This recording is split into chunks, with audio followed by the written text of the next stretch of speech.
Hello guys, welcome back to my new video. तो आज के वीडियो में हम लोग बात करेंगे बिहार पुलिस के एग्ज़ाम में कट ऑफ किस तरह से होता है, कितना क्वेश्चन करके आए अगर एग्ज़ाम में तो आपका नंबर अच्छा आए, आपका सिलेक्शन हो, रिज़ल्ट हो, वो सारा कुछ। तो इस वीडियो में हम लोग बात करेंगे। आप लोग वीडियो के लास्ट तक बने रहिए ताकि आपको सारा कुछ बेहतर तरीके से और आसानी से समझ आए, क्योंकि जिस तरह से एग्ज़ाम डेट नज़दीक आता है उस तरह से सवालों का ढेर सारे स्टूडेंट के मन में रहता है कि कैसे होगा, कितना क्वेश्चन करके आना है और भी पता नहीं क्या क्या बहुत कुछ। तो आज इस वीडियो के माध्यम से मैं आप लोगों को यही बताऊंगी कि कितना क्वेश्चन करके आना है और किस तरह से क्वेश्चन सॉल्व करना है, और मैं कितना करके आई थी तो मेरा सिलेक्शन हुआ था, और किस तरह से घबराना नहीं है, पेशेंस रखना है, वो सारा कुछ। तो आप लोग वीडियो के लास्ट तक बने रहिए ताकि सब कुछ आपको बेहतर तरीके से समझ आए। तो सबसे पहले तो देखिए, आपका एग्ज़ाम डेट बहुत नज़दीक है। सबसे पहले तो आपको पेशेंस रखने की बहुत ज़्यादा ज़रूरत है। अब जो सबसे ज़्यादा ज़रूरी चीज़ है वो सिर्फ यही है कि आप बहुत मेहनत कीजिए और बहुत ही ज़्यादा पेशेंस रखिए। अपने आप को ना वो थोड़ा सा धैर्यवान बना के रखिए कि अंदर ही अंदर बहुत सारा प्रॉब्लम होता है, घबराहट होती है, परेशानी होती है। जब एग्ज़ाम डेट आता है ना तो होता है ऐसा कुछ। तो इस सब को ना साइड करके खुद को उस चीज़ के लिए स्ट्रॉन्ग प्रूव कीजिए और पढ़ाई कीजिए, प्रॉपर पढ़ाई पे फोकस कीजिए सबसे पहले।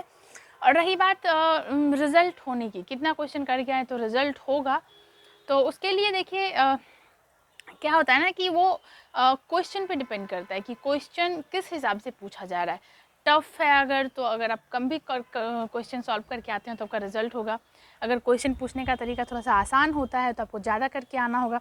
ज़्यादा करके आने का मतलब मेरा ये है कि अगर ज़्यादा लोग क्वेश्चन ज़्यादा कवर करके आएंगे, जैसे आपके पास ही आसपास में बहुत सारे ऐसे लोग होंगे जो कहेंगे कि मेरा 60 सही है, 62 सही है, 65 सही है, और उस उतने में अगर आप 40-42 बनने क्या होगा तो आपका रिज़ल्ट नहीं होगा।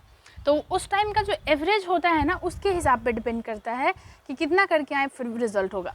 लेकिन फिर भी अगर एक ऐसा होता है ना, अनुमान लगा के लोग करके आता है कि हम मैं इतना करके आया हूँ तो मेरा हो जाएगा। तो अगर उस तरह की बात करें तो अगर आप 60+ क्वेश्चन करके आते हैं तो आप बिल्कुल निश्चिंत रहेंगे। तो आपको उस हिसाब से तैयारी भी करनी पड़ेगी। 60 क्वेश्चन एग्ज़ाम में, 100 में 60 क्वेश्चन सही करके आना बहुत बड़ी बात होती है। और अगर आप लगन से करेंगे, मेहनत से करेंगे तो बहुत बड़ी बात नहीं है, आप आसानी से कर सकते हैं।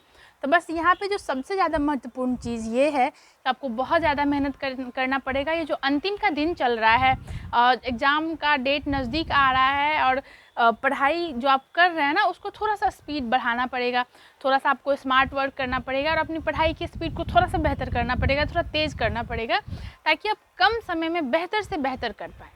तो सबसे पहले तो मैं यही बताई हूँ कि 60+ अगर आप करके आते हैं तो आप सिक्योर रहेंगे, पूरा सेफ जोन में रहेंगे कि आपका रिज़ल्ट हो जाएगा। और रही बात मेरी, तो मैं अपनी बताती हूँ कि जब मेरा रिटन का एग्ज़ाम था, जब मैं एग्ज़ाम देने गई थी तो मेरे टाइम में क्वेश्चन मेरे हिसाब से थोड़ा सा टफ था। बाकियों का तो पता नहीं, जो करके आए होंगे बेहतर, जो पढ़ाई ज़्यादा किए होंगे उनका, लेकिन मेरे हिसाब से थोड़ा सा टफ था। तो मैं ज़्यादा क्वेश्चन नहीं कर पाई, सिर्फ 53 या 54 क्वेश्चन था जो मैं सही करके आई थी, और उसके बाद सारा का सारा मैं तुक्का लगा के आई थी। भगवान जाने कितना सही हुआ कितना गलत हुआ।